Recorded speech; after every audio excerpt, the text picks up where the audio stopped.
नमस्कार, city big news देख रहे हैं आप और मैं हूं आपके साथ साक्षी सोनी। संजीवनी अस्पताल, वही संजीवनी अस्पताल जहां पर जिंदल स्कूल के अंदर जमीन ली गई थी और उसके बाद एक अस्पताल बनाया गया था कोविड केयर सेंटर के नाम से, और उसके बाद बहुत ज्यादा पब्लिसिटी की गई थी सरकार की तरफ से कि सिर्फ हरियाणा सरकार ही है जिसने इस तरीके के इंतजामात कोरोना महामारी के दौरान किए हैं। लेकिन अब उसकी सच्चाई सामने आ गई है, पोल खुल गई है।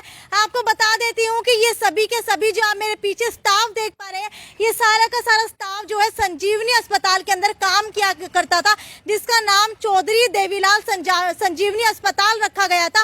और अब आपको बता देती हूँ कि इन सभी के स्टाफ को जो है रख तो लिया गया, लेकिन सरकार ने रखा किसके तहत? सिर्फ यूज एंड थ्रो नीति के तहत, यानी कि इस्तेमाल करो और उसके बाद निकाल करके फेंक दो, उसके तहत इन सभी को रखा गया। और जब कोविड महामारी के दौरान कोई किसी को छूने के लिए तैयार नहीं था, कोई किसी की तरफ देखने तक तैयार नहीं था, तब इन सभी के सभी स्टाफ ने कोविड केयर सेंटर के अंदर, कोविड अस्पताल के अंदर सभी मरीजों की हेल्प की, सभी मरीजों का इलाज किया। लेकिन जब बारी आई कि महामारी जाने को है, जी हाँ, जब बारी आई कि महामारी जाने को है, तब इन सभी के सभी स्टाफ को जो है निकाल करके बाहर फेंक दिया गया और बिल्कुल मौके के ऊपर आकर के कहा गया कि आप सभी को रिलीव किया जाता है, अब आप सभी लोगों की यहाँ पर कोई जरूरत नहीं है।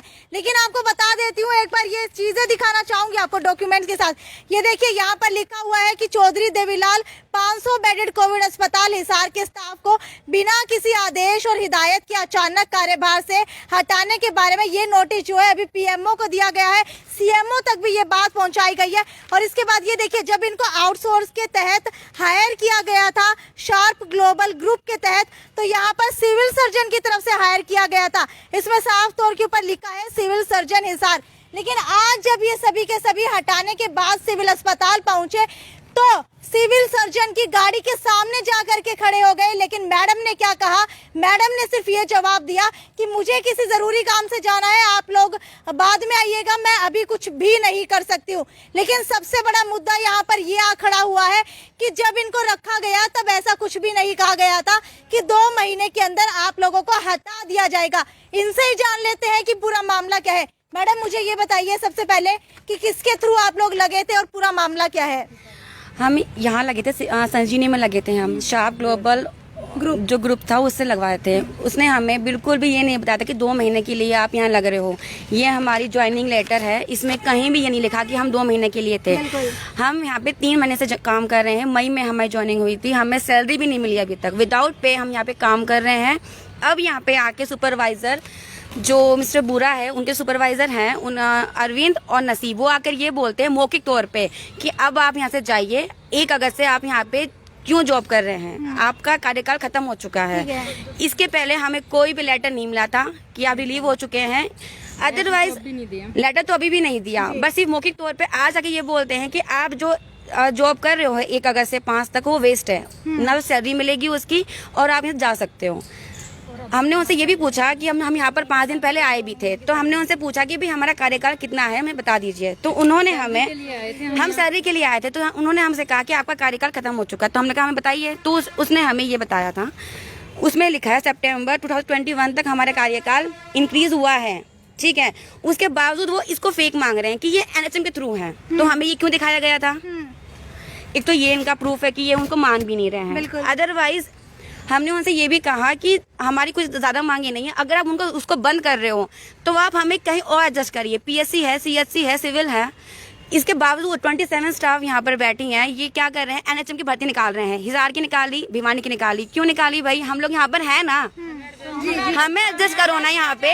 और मैम हमें एडजस्ट कर दिया जाए, हम कहाँ जाएंगे? हम तो बेरोजगार हो गए ना। हमने प्राइवेट सेक्टर में जो ड्यूटियां कर रहे थे हमारी, तो वो भी चली गई। बिल्कुल, सबसे पहले आपको बता देती हूँ कि ये 27 स्टाफ जो यहाँ पर अनएम्प्लॉयड खड़े हैं, इन्होंने अपनी प्राइवेट अस्पताल से ड्यूटी छोड़ी। उसके बाद सोचा कि संजीवनी अस्पताल के अंदर ड्यूटी मिल रही है, कहीं ना कहीं सरकारी है, तो इनको ज्यादा फायदा होगा। वो सभी की सभी प्राइवेट ड्यूटी छोड़कर संजीवनी अस्पताल के अंदर ड्यूटी की। लेकिन उसके बाद अचानक से अब इनको रिलीव कर दिया गया है। और आपको सबसे बड़ी बात गौर करने वाली ये है कि 3 महीने से इनकी तनख्वाह भी नहीं दी गई है। जी हाँ, 2.5-3 महीने हो चुके हैं। हालांकि कहा जा रहा है कि तनख्वाह जो है सिर्फ 2 महीने की दी जाएगी, लेकिन 3 महीने से अब तक इनकी तनख्वाह नहीं दी गई है। दर दर भटकना पड़ रहा है। और इसके बाद और भी बातें हैं इसके अंदर। उसके बाद आपको बता देती हूँ कि ये जो पूरा का पूरा स्टाफ यहाँ पर खड़ा है, 27 स्टाफ जो यहाँ पर खड़ा है, इन सबको निकाल करके, जी हाँ, इन सबको निकाल करके दोबारा से भर्ती निकाली गई है। दोबारा से भर्ती निकाली गई है कि 27 और कोविड केयर अस्पताल के लिए 40 भर्तियां निकाली गई है। ठीक है, 40 भर्तियां निकाली गई।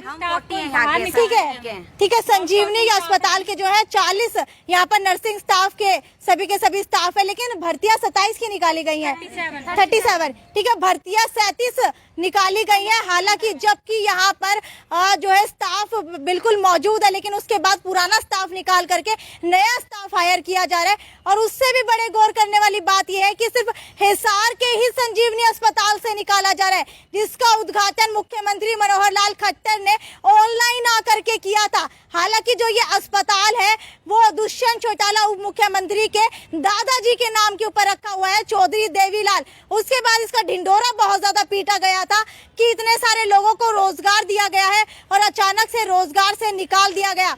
सिर्फ ये हिसार का ही मामला है जहां पर संजीवनी अस्पताल से इनको निकाला गया है। और भी जगह संजीवनी अस्पताल है, लेकिन वहां से नहीं निकाला गया है। मुझे ये बताइए, और कितनी जगह संजीवनी अस्पताल खोले गए हैं लेकिन वहां से अभी तक निकाले नहीं गए हैं? में करनाल में मैम, और ये आउटसोर्स के थ्रू इसमें लगे हुए हैं। फतेहाबाद है मैम, सिरसा है, और यहाँ हिसार भी है। अपने जो दिसंबर में लगे थे वो कंटिन्यू है, सिर्फ अब वालों को निकाल रहे हैं। जो मई में हमने हिसार में ज्वाइन किया, सिर्फ उनको क्यों निकाल रहे हैं? फिर सबको सेम रखें। यही है मेन मुद्दा हमारा, यही है कि जब टाइम आया हमें बुला लिया, वेव आई नहीं, उनको थ्रो कर दो। ठीक है, अगर निकालना है जो कोविड में लगी ना स्टार्टिंग से सबको निकालो, तो हम तो कुछ नहीं कहेंगे, अदरवाइज हमें नहीं निकाल सकते वो लोग। ठीक है, मेन मुद्दा बस इसी बात का है। हमें कहीं ना कहीं एडजस्ट किया जाए, निकालने का कोई मुद्दा नहीं बनता। अगर रोजगार क्यों निकाली, NHM की भर्तियां 2-2 क्यों निकाली, हिसार की भिवानी की क्यों निकाली, जब यहाँ पे जब स्टाफ है आउटसोर्सिंग का, हम ये नहीं कह रहे कि हमें करो, फतेहाबाद के भी हैं, सिरसा, उन सबको लो ना यहाँ पे। जब हम ये निकाल के नहीं है यहाँ पे, तो स्टाफ क्यों लिया जा रहा है? फिर हमें निकाल के 37 स्टाफ की जगह हमें 27 स्टाफ को लो ना। हमें एक्सक्यूज मी मैम, ये बताइए, फर्स्ट जब हमें यहाँ पे लिया जा रहा था तो हमने NHM के अंडर ही फॉर्म फिल किया था। बाद में हमें इन्फॉर्मेशन मिली थी कि NHM के अंडर नहीं लिया जा रहा, आप लोगों को आउटसोर्सिंग के अंडर ही लिया जा रहा है। तो मैम अब हमें ये बताइए, क्या हमें यही दिन दिखाने के लिए आउटसोर्सिंग के में लिया था? अब दोबारा से इन्होंने NHM के अंडर फिर से 37 स्टाफ को वो ले रहे हैं, वैकेंसी निकाली है। अच्छा, मुझे ये बताइए, जब प्राइवेट कहीं पर आप नौकरी कर रही थी इससे पहले, तो क्या आपने 1 महीने पहले उनको बताया था कि मैं यहाँ से नौकरी छोड़ रही हूँ? आपने बताया था? ये आपने भी बताया था, आप लोगों ने बताया था। तो ये रूल है कि हमें 1 महीने पहले लेटर देना पड़ता है रिलीव का, हमें भी और उन्हें भी। ठीक है, सीएमओ के पास गए, वो बोलते हैं ठेकेदार के पास जाओ, वो बोलते हैं पीएमओ के पास जाओ। क्या हमारा ये काम रह गया कि हमें ना हमें सैलरी मिल रही है, ना हमें कोई सुनवाई हो रही है। सीएमओ कहती है उनके हाथ में है, पीएमओ बोलता है उनके हाथ में है। अभी हम पीएमओ से मिलके आए हैं, उन्होंने कोई सीरियस मैटर नहीं लिया। ठीक है, अच्छा, कितने घंटे ड्यूटी करते थे आप लोग? 8 से 2, 2 से 8, 3 बैच थे। ठीक है, 8 से 2, 2 से 8, हम नाइट भी करते थे और अभी भी हम नाइट कर रहे हैं। 24 आवर्स ड्यूटी होती है, बट हमारी शिफ्टिंग में ड्यूटी होती है, नाइट शिफ्ट भी होती है हमारी। एक स्टाफ 8 to 9 मैम नाइट ड्यूटियां करता है। इसके अलावा staff without any of ma'am यहाँ पे ड्यूटियां करता है। आउटसोर्सिंग स्टाफ कोई ऑफ नहीं मिलता, अगर ऑफ मिलता है तो उनकी सैलरी कट कर दी जाती है। कोई तो 12 घंटे भी ड्यूटी करता है, उसको भी कोई ऑफ नहीं मिलता है। और जबकि भिवानी और करनाल वालों को वेतन मिलता है, तो हिसार वालों को क्यों नहीं मिलता? बिल्कुल, एक तरफ जहां कोरोना महामारी के दौरान सरकार ने बड़े बड़े दावे किए थे और उन्होंने कहा था कि इन दावों के अंदर ये भी कहा था कि जो कोविड के दौरान डॉक्टर सेवा कर रहे हैं उनकी सैलरी डबल कर दी जाएगी। हालांकि ना तो डॉक्टर्स की सैलरी डबल की गई, और जो ये आप लोग नर्सिंग स्टाफ देख पा रहे हैं, इनको भी बिल्कुल यूज एंड थ्रो की नीति के तहत पहले तो यूज किया गया और उसके बाद फेंक दिया गया। मुझे ये बताइए कि अगर तीसरी लहर का अनुमान लगाया जा रहा है, अगर तीसरी लहर आती है, दोबारा से आप लोगों को बुलाया जाता है, तो क्या अब आप लोग काम करने के लिए तैयार होंगे? हम रेडी हैं।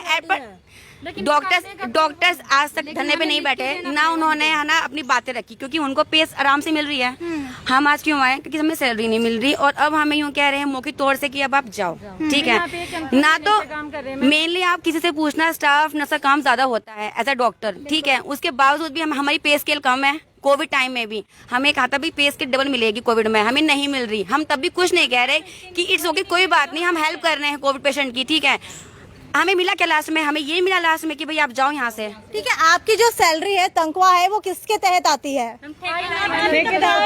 जो ठेकेदार है वही बना के भेजेगा। ठीक है, ठेकेदार के पास कहाँ से आती है? सरकार की तरफ से आती है? कोई इन्फॉर्मेशन नहीं दिया है। पहले हमें कहा हम जो से ही आएगी मैम, अच्छा, सरकार की तरफ से आएगी। ठेकेदार है वो देते हैं। हाँ, बीच में जो ठेकेदार है ना वो सैलरी देते हैं, आती सरकार की तरफ से ही है, लेकिन अभी तक आई। बट 3 महीने सैलरी नहीं आई। ये बात हमने हर जगह पहुंचा दी। सीएमओ के पास गई, पीएमओ जो हमारे सीनियर डॉक्टर है उनके पास भी गए, हमारी कोई सुनवाई नहीं हुई है। एट लास्ट हमें ये सब करना पड़ रहा है, क्योंकि अब ये बात आई थी सैलरी आई, कोई बात नहीं आई अभी तक। हम सेवा दे रहे हैं कोविड पेशेंट को। बट ये क्या चीज है कि आप एकदम से आके ये बोलते हो कि आप जाओ यहाँ से, आप क्यों जॉब कर रहे हो यहाँ पे? इशू इस बात का उठ रहा है कि कौन है ये अरविंद जो आके ये बोल रहा है। पहले तो ये कभी नहीं आया हमारे पास में। कभी आया अरविंद? जिस अरविंद और नसीब का आप लोग नाम ले रहे हैं, ये है कौन? ये सुपरवाइजर है। हमें आज तक नहीं पता था। हेड इनके राजेंद्र बुरा, उनके सुपरवाइजर हैं ये। ठीक है, ये हमारी कंपनी के वो हैं। राजेंद्र बुरा है ना, ये उनके सुपरवाइजर हैं, मिस्टर नसीब और मिस्टर अरविंद। वो 3 महीने में उन्होंने कभी अपना मुंह नहीं दिखाया था, और आज वो आके हमें ये कहते हैं मैडम आप यहाँ पर क्यों हो, जाओ आप यहाँ से, आपने ड्यूटी क्यों करी? आपने पूछा हमसे। जब हम यहाँ पर आए थे तब तो अरविंद मिला नहीं यहाँ पे, ठीक है, और अब यहाँ पे आके बोलता है कि आप क्यों जॉब कर रहे हो, क्यों कर रहे हो जॉब? मेन मुद्दा ये है मैम कि हमें कोविड में ड्यूटी करवा के अब क्यों हटाया जा रहा है। मेन मुद्दा ये है सबसे ज्यादा। जब नीड होती है ना, जब नीड होती है तो स्टाफ नर्स को, मैं रोहतक से हूँ, ये यमुनानगर से हैं, सब लेडीज बाहर से हैं, ठीक है। आप लोग बाहर से अलग अलग जगह से हिसार में काम कर रही थी? हाँ जी, हम डेली अप डाउन भी कर रहे हैं, ठीक है। बट आज क्या हो रहा है ना, सैलरी का हो, हम ऊपर तक गए कि हाँ सर हमारी सैलरी नहीं आई। ठीक है, लगभग आप लोगों की सैलरी कितनी मिलती है अप्रोक्सीमेटली? अभी कुछ नहीं पता मैम। हमें बोला गया था कि 26,200 आपको सैलरी मिलेगी, पर मैम अभी सैलरी का इशू नहीं है। सैलरी हमें नहीं दी उन्होंने, 2 महीने की वो देने के लिए बोल रहे हैं। सैलरी का इशू हमने किया था, तो आज हमें ये सरप्राइज दिया है उन्होंने कि कल से आपको ड्यूटी नहीं आना है। तो मैम हमारा अभी इशू ये है कि हमें हटाया क्यों? अच्छा, मुझे ये बताइए, अभी सिविल सर्जन यहाँ से गई थी, आप लोगों ने उनके सामने अपनी मांग रखी थी, तो क्या कुछ उन्होंने कहा था? और जब आप लोग गाड़ी के सामने जा करके खड़े हुए तब उनका कैसा रवैया था? मैम ने बोला कि हमारे अंडर बेटा ये कुछ नहीं है, आप ठेकेदारी के अंडर लगे हो, ठेकेदार से आप जाके बातें करो, वो आपको बताएंगे जो भी आपका रहेगा, हमारा इसमें कोई रोल नहीं है। मैम सीएमओ मैम आई थी, उन्होंने हमसे कहा कि मेरे अंडर में नहीं है, आपने जो सुपरवाइजर है अरविंद, जाके उससे बात करो, ठीक है। मैं इसमें कुछ नहीं कर सकती, मेरा कोई इमरजेंसी केस है, मैं वहाँ जा रही हूँ। इसके अलावा कुछ नहीं कहा उन्होंने, ठीक है। हम सब वहाँ खड़े थे। मैं कुछ नहीं कर सकती, मेरे अंडर में कुछ नहीं है। मेरा तो ज्वाइनिंग करवाना था, बस तुम्हारी 2 महीने के लिए ज्वाइनिंग थी, तुम्हें रिटर्न में दिया था। हमने बोला मैम हमें तो कुछ रिटर्न में नहीं दिया। रिटर्न में हमें ना तो रिलीविंग लेटर दिया है ना जॉइन लेटर दिया, तो वी किस बेस पे कह रहे हैं कि 2 महीने? पीएमओ ऑफिस में गए हैं, वहाँ पे उन्होंने ये बोला है कि तुम बोलते रहो, हम सुन रहे हैं। उन्होंने भी कोई रिस्पॉन्स नहीं दिया। वहाँ पे हम बैठे रहे, हम 4 बंदे अंदर गए, जाके लेटर दे के आओ, वहीं से आपका काम होएगा। अभी ये पीएमओ के वहाँ से आए, पीएमओ क्या बोले ऊपर? पीएमओ मैम सर ने यही बोला है कि आप लेटर सबमिट करवा दो, देखते हैं आगे क्या रहेगा। अरविंद सर से या तुम्हारे जो भी ठेकेदार है उनसे बात करेंगे, आगे क्या रहेगा हम आपको बता देंगे। मैम मेन मुद्दा ये है, हमें हटाया ना जाए यहाँ से, कहीं भी एडजस्ट करो। हम कोविड में ड्यूटी करी है हम लोगों ने, और आगे भी करेंगे, पूरी सेवा दे रहे हैं, हमें हटाया ना जाए। कहीं एडजस्ट करो, पीएचसी, सीएचसी, हिसार, सिविल, कहीं भी सिविल में डालो। ठीक है, मेरे साथ यहाँ पर अब इनकी आवाज उठाने के लिए मनोज राठी भी जुड़ चुके हैं। मनोज राठी से भी जानने की कोशिश करते हैं। मनोज जी मुझे ये बताइए कि संजीवनी अस्पताल बनाया आपने, बहुत मुद्दा उठाया था। मुझे ये बताइए कि ढिंढोरा तो बहुत पीटा था सरकार की तरफ से कि हमने सिर्फ कोविड महामारी के दौरान संजीवनी अस्पताल बनवाए, लेकिन इन सभी को निकाल दिया गया एन मौके के ऊपर। क्या कहना चाहेंगे? देखो ये हमारी बहना है, इनके दिल पर जो बीत रही हमने पता है ना इस बात का। मना तो किलकी मार मार की पहले बताई थी, वे चोरी करेंगे चोरी करेंगे चोरी करेंगे। आज ये भाई परेशान हो रहे हैं, क्यों रखे नौकरी पे? नौकरी पे रखे उस दिन लाडू बंडे, आज के बनने की बताओ भाई। 5 मिनट लागे उड़ना, जाओ अपने घर, ऐसे कैसे जाओ? सरकार है या कोई पजामा है? केस होता है, समझ में नहीं आने लग रहा। मैंने शुरू दिन बताया था, यो तंबू जो लगाया है, यो तंबू लगाने की जरूरत नहीं थी। 29 करोड़ रुपए तंबू पे लगाने के बजाय अन्न तनख्वाह मांडा तो 29 करोड़ में सारी उम्र का काम चल जाता। और सिविल हॉस्पिटल में ये काम करते जी। एक बात बताओ जी, 29 करोड़ रुपए गोद में गाल लेंगे। मैंने पहले दिन आरोप लगाया था कि यो गलत काम करने लग रहे हैं। मैं आज फिर हिसार की जनता को यह बात बताना चाहूँ, मैंने उस दिन ही बताया था तंबू लगाने की जरूरत नहीं थी। तंबू लगाने की बजाय अगर वेंटिलेटर रख लेते ना, और ये धर्मशालाएं खाली थी, स्कूल खाली थी, एक तो अन्न रोजगार मिलता और कितने लोगों की जान बचती। ये सोचो ना जी। हमारी तो शुरू से डिमांड है, तंबू तो कदम कदम पाट ले जाएंगे। किसी और की जगह है, सरकारी जगह को भी छोड़ दिया इन लोगों ने। देखो एक बात जमा क्लियर है, हमारे जो क्या बोलते हैं विधायक जी फिर कह देंगे मनोज राठी का तो मेरा स्टैंडर्ड नहीं है बात करने का, मनोज राठी से तो हम बात है उसका जवाब नहीं दे सकते। बताइए कि विधायक तो खुद डॉक्टर है, फिर भी इनकी सुनवाई नहीं हो रही है। यह तो रोड़ा है बेबे कि विधायक खुद डॉक्टर है। विधायक जो है हमारा कमल गुप्ता जी, वो डॉक्टर वैश्या का है। आदमिया का डॉक्टर होता तो बड़का से तीयो गलत काम थोड़ी करता। मैं बार बार उसने कहता हूँ, लेकिन वो कह देगा 1 मिनट लगेगी कि भाई जी बोला मेरा है ना, वो समझ में कौन आई बोला बात, बोला मनोज के सिद्धि बात करना मैं नहीं जानता। आज मैं विधायक से पूछूं जी कि सारी हिसार की जनता पूछे है, ये 29 करोड़ रुपये हिसार की जनता के थे, ये तंबू पे क्यों लगाए? आज सारी जनता यह बात पूछने लग रही है। अरण बालका की जिंदगी जो खराब करी है, अगर उसका कोई जिम्मेवार है तो ये बीजेपी का विधायक कमल गुप्ता जी है। हमारी मांग है सरकार से कि जितने भी आदमी उस तंबू में नौकरी लगाए थे, छोटा तो लेकर बड़ा कर्मचारी तक, सारा ताई रेगुलर कराया जावे। ये थोड़ी थोड़ी तनख्वाह में बेचारी क्यों लगी थी? ये जब बीमारी आई, बीमारी में इन लोगों ने अपनी जान की परवाह नहीं करी और लोगों की सेवा करी। इनको कोरोना योद्धा मानने की बजाय, इनका भला करने की बजाय आज इनको नौकरी से निकाल दिया। यह है कि बीजेपी की नीति, यह है विकास की नीति। आप मने नू बताओ, क्या इनको जिंदगी से डर कौन लगा था? कि जी जब सारा देश घर बैठा था, ये हमारी बाड़ा काम करे थी, मरीजों की जिंदगी बचाने लग रही थी, और आज वो बीजेपी के नेता कहां सो गए जाके? जिस दिन वो इनको फूल माला चढ़ा के नमस्ते करे थे, आज उनका जमीर कहां सो गया जब इनके पेट पर लात लगने का काम है। मैं स्पष्ट चेतावनी दूंगा बीजेपी के नेताओं को, या इनको नौकरी से निकालोगे ना, पूरा हिसार बंद करने का काम करेंगे। इन बहनों के साथ मनोज राठी करे विधायक जी, और इनकी नौकरी किसी कीमत पर नहीं जाने दूंगा। मैं डीसी मैडम को बताना चाहूंगा, मैडम जी अगर इनकी नौकरी पास आई तो पूरे हिसार को जाम करने का काम करेंगे। आपके भाषण से जरूर आस जगी है इनके अंदर, क्या आप इनका साथ देने वाले आगे आने वाले दिनों में? 2000% बहना इनके साथ खड़े हैं बिल्कुल। जहां ये मन बुलाओगे मैं आऊंगा, और इनकी नौकरी जाएगी तो इन हॉस्पिटलों को बंद करवाने का काम हम सबसे पहले करांगे, इस हिसार को बंद करवाने का सबसे पहले काम करांगे, विधायक के बाहर धरना लगाने का काम सबसे पहले करांगे। किसी बहन के पेट पर लात नहीं लगने देंगे। और ये कोरोना योद्धा थी, आज उनकी दुश्मन कैसे होगी? खट्टर साहब से सवाल है। बात कर लेते क्या? ठीक है राजीव जी, मुझे आप ये बताइए कि अभी सीएमओ मैडम यहाँ से गई, हालांकि हायर सीएमओ सिविल सर्जन के द्वारा किया गया, लेकिन जब मैडम गई इन्होंने रोका तो उन्होंने साफ तौर के ऊपर कह दिया कि मेरा तो सिर्फ हायर करने का काम था, उसके बाद आप लोगों को रिलीव किया जाता है, उसकी मेरी कोई जिम्मेदारी नहीं बनती। ऐसा है जी, ये सारा सौदा जो है ना बिका हुआ है। ये एक दूसरे के ऊपर बीमारी डालते हैं और गुमराह करते हैं लोगों को। इन बेशर्मों से ये पूछने वाला कोई हो कि जब तो इनको मालाएं पहना रहे थे, और अब इनको निकाल के फेंक दिया साइड में। अब ये बताओ, आपने 29 करोड़ रुपया इस तंबू पे लगा दिया। ये महावीर स्टेडियम में लगा देते हैं ना, वहाँ बॉक्सिंग का उनका इंडोर है, वहाँ लगा देते हैं, वहाँ नहीं लगाया इन्होंने। 29 करोड़ रुपए तंबू पे लगा दिए, वही 29 करोड़ इस अस्पताल में लगाते हैं तो कितने लोगों का भला होता। वेंटिलेटर लगता, वहाँ वेंटिलेटर भी नहीं था। मतलब लोगों को गुमराह करना। और सच्चाई तो ये है कि लोग भी यहाँ के गुमराह होने के लायक ही हैं। कोई नहीं बोला, हम ही बोलते रहे, कोई नहीं बोला। सबको अपने अपने पेट की पड़ी है। ये देखो हालात क्या, इन बच्चों का क्या हालात है, क्या कसूर है? बिल्कुल आपको बताना चाहूंगी कि संजीवनी अस्पताल उस दौरान बनाया गया जब हिसार के अंदर भले ही बेड की सुविधा तो थी, लेकिन वेंटिलेटर की सुविधा नहीं थी। हिसार वालों को सबसे ज्यादा जरूरत थी ऑक्सीजन की और वेंटिलेटर की, लेकिन उसके बाद भी सिर्फ कोविड अस्पताल बना करके छोड़ दिया गया। लोगों के अंदर उम्मीद जगाई गई कि वहां पर वेंटिलेटर मिलेगा, आप लोगों को ऑक्सीजन बेड मिलेगा, लेकिन ना तो वहां पर वेंटिलेटर मिला, ना ही ऑक्सीजन बेड मिला।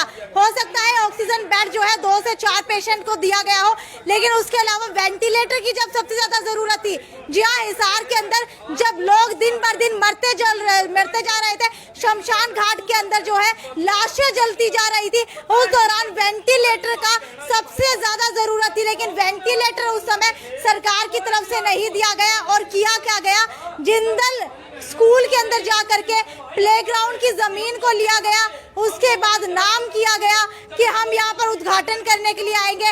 मुख्यमंत्री मनोहर लाल खट्टर उद्घाटन करने के लिए आने ही वाले थे कि सरकार ने जो है, सरकार कहीं ना कहीं पीछे हट गई, क्योंकि किसानों ने चेतावनी दे दी थी कि अगर कोई भी सरकार का नुमाइंदा यहाँ पर आता है, खट्टर यहाँ पर आते हैं, तो उनका पुरजोर विरोध किया जाएगा। सिर्फ इसी डर के मारे मुख्यमंत्री मनोहर लाल खट्टर हिसार में संजीवनी अस्पताल का उद्घाटन करने के लिए नहीं पहुंचे थे और उन्होंने ऑनलाइन उद्घाटन किया। लेकिन अगर नाम की बात की जाए अस्पताल के चौधरी देवीलाल, तो वो उप मुख्यमंत्री दुष्यंत चौटाला के दादा के नाम के ऊपर रखा गया है।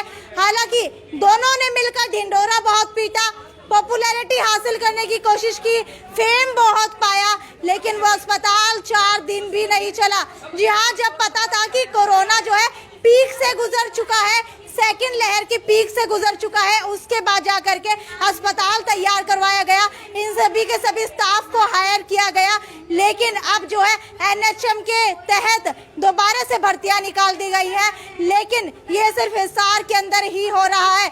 हालांकि मनोज राठी और राजीव सरदाना की तरफ से आरोप लग रहे हैं कि 29 करोड़ का तंबू लगा करके वहां जिंदल स्कूल के अंदर छोड़ दिया गया है, लेकिन अब जैसे ही जिंदल स्कूल खुलना शुरू हो रहा है, वैसे वैसे जो है वहां पर 4 दीवारी लगा करके उसको एक तरफा किया जा रहा है, यानी कि वो सिर्फ टेम्परेरी बनाया गया था। सबसे बड़ा सवाल यहाँ पर ये आ खड़ा हुआ है कि अगर अस्पताल बनाना ही था, इतने ज्यादा पैसे लगाने थे, तो कोई परमानेंट अस्पताल बनाया जाता जो आगे आने वाले दिनों के अंदर भी काम आता, और जो रोजगार दिया गया था इनको, ये लोग भी बेरोजगार नहीं होते। और अगर किसी धर्मशाला का प्रयोग किया जाता या फिर किसी सरकारी जमीन का प्रयोग किया जाता, तो लंबे समय तक जो हिसार वाले हैं या फिर बाहर के जो लोग हैं उन्हें स्वास्थ्य सुविधाएं मिल पाती, लेकिन ऐसा कुछ भी नहीं किया गया। आखिर में इन लोगों की मांग यही है कि इन लोगों को एट टाइम हटाया गया तो इनको कहीं भी शिफ्ट किया जाए, लेकिन इनको बेरोजगार ना किया जाए। अब देखते हैं कि क्या कुछ रहने वाला है, क्या आगे आने वाले दिनों के अंदर इनको कहीं शिफ्ट किया जाता है, ठेकेदार की तरफ से इनको तनख्वाह दी जाती है, क्योंकि उस दौरान इन्होंने काम किया जब किसी को कोई छूना तक नहीं चाहता था। ज्यादा से ज्यादा शेयर कीजिए और इन सबको न्याय दिलवाने के अंदर मदद कीजिए। ये थी साक्षी सोनी की रिपोर्ट हिसार के सिविल अस्पताल से। City big news bureau Hisar.